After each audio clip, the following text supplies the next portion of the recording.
the girl who would be king.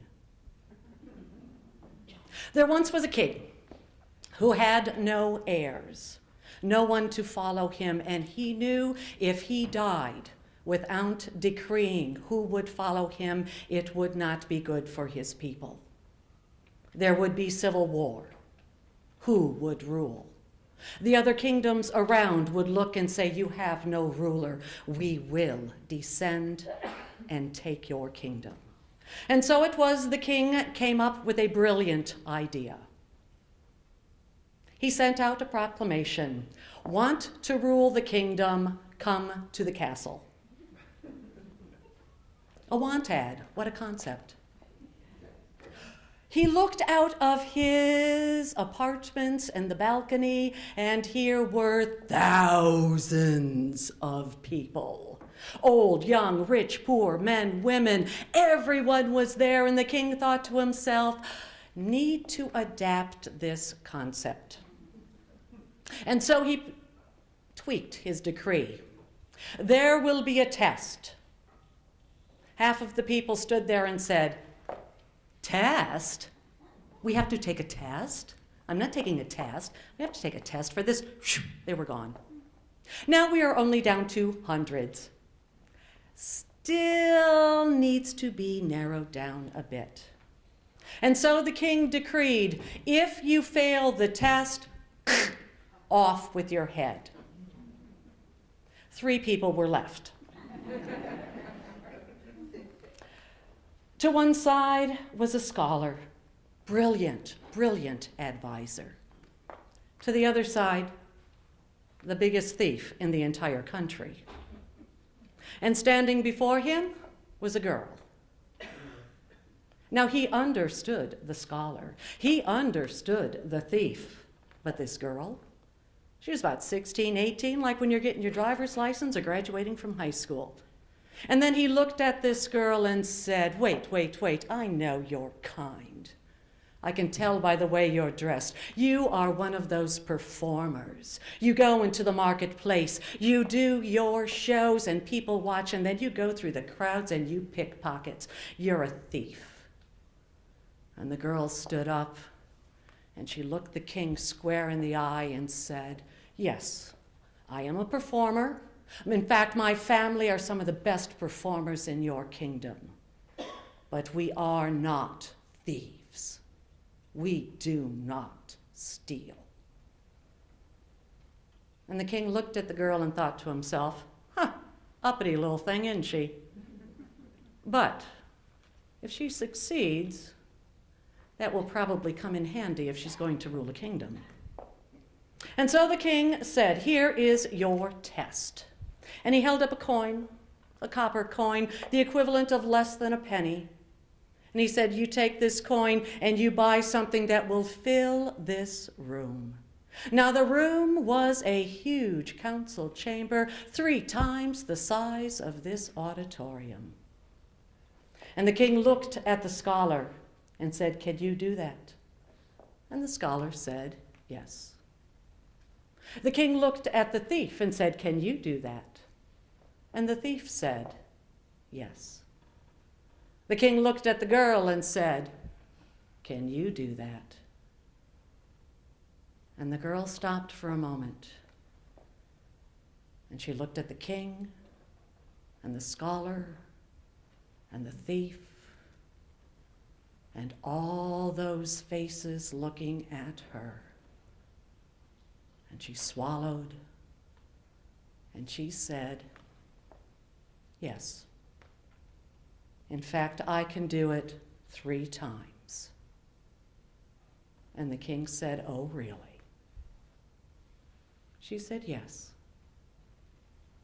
The king looked at the scholar and said, "Could you do it 3 times?" The scholar shook his head and said, "No, not 3," and stepped away. He looked at the thief and said, "Could you do it 3 times?" The thief shook his head and said, "No," and stepped away. The king looked at the girl and said, "I don't care if you do it once. I don't care if you do it twice. If you do not do it 3 times, it will be off with your head." And the girl swallowed and said, "Watch." And so it was. The king handed the girl the penny, and off she went, off, down the steps, down into the bowels of that castle, and there in the kitchen she found the old cook.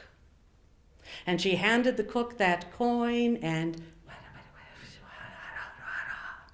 whispered, and the cook laughed, and the cook handed her a great goose. And the girl went back up. And into the council chamber, many people had gathered because they had all heard this girl's going to do this 3 times. What's in a coin? And if she doesn't, she'll lose her head. They all came to see. Perhaps she'd win. Perhaps she wouldn't. And the girl stepped forward carrying this great goose. And the king said, whoa, wait a minute. Because even in those once upon a time days, you could not buy a goose for a penny. You stole that. The girl said, did not. Called the cook. Now the cook came up and the king said, how did she get a goose for a penny? And the cook said, well, she did give me a penny, that is true, but she also gave me something even better. Because you've had me stuck in this kitchen for weeks because you're doing parties. I haven't gotten out into the marketplace. She told me all the gossip that was going on down in the village. Oh, it was well worth the price of a goose. The king looked at the girl and said, how did you learn that? And the girl said, I used to watch my mama. My mama always handled the money, and we never had much. And there were times when we had no money, and my mama would trade and she would barter. And my mama always said that if both parties were pleased, the trade was good. And the king thought to himself, she understands people. But you haven't filled the room. The girl said, watch. And then she took that goose, this is before the days of processed meat, she broke its neck, she plucked it, she prepared that bird, and she rubbed it with oils and herbs, and she laid it on the grate over the coals in the center of that chamber. And something did fill that room. The smell of roasting meat. And the king smiled and said, where did you learn that? And she said, my grandma, watching my grandma is the best cook. And in fact, my grandma has always said there is more to eating than simply putting food into your stomach. And the king thought to himself, this is good. She understands how to feed the belly. But you've only filled the room once.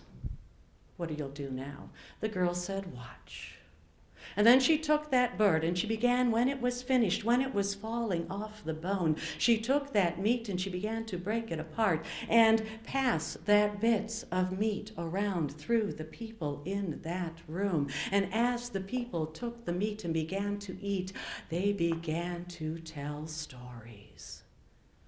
They told stories of the best meal they ever had, stories of the worst meal they ever had, stories of family members who could cook, stories of family members who could not cook. Stories filled the room. And the king looked, and here were two of his advisors who never once had a good thing to say about the other. Here were the two of them talking to each other and telling stories of food. And he looked at the girl and said, where did you learn that? She said, watching my uncles. My uncles are wonderful storytellers, and we go from place to place, and whenever we go from place to place, we are always the strangers. And when something bad happens, we are always blamed, because we are the strangers. But my uncles tell stories, and when my uncles tell stories, we're not strangers anymore. And the king thought to himself, this is good. She understands how to feed the heart. But your bird's gone. You've only filled the room twice. What will you do? The girl said, watch. And then she took the bone from the wing of that goose. And from her belt she took a knife, because in those once upon a time days, everybody had a knife. And she bored out the center of that bone. And using the tip, she bore holes into that bone, and she placed it to her lips, and she filled the room with music. And the king said, where did you learn that? And she said, watching my brother.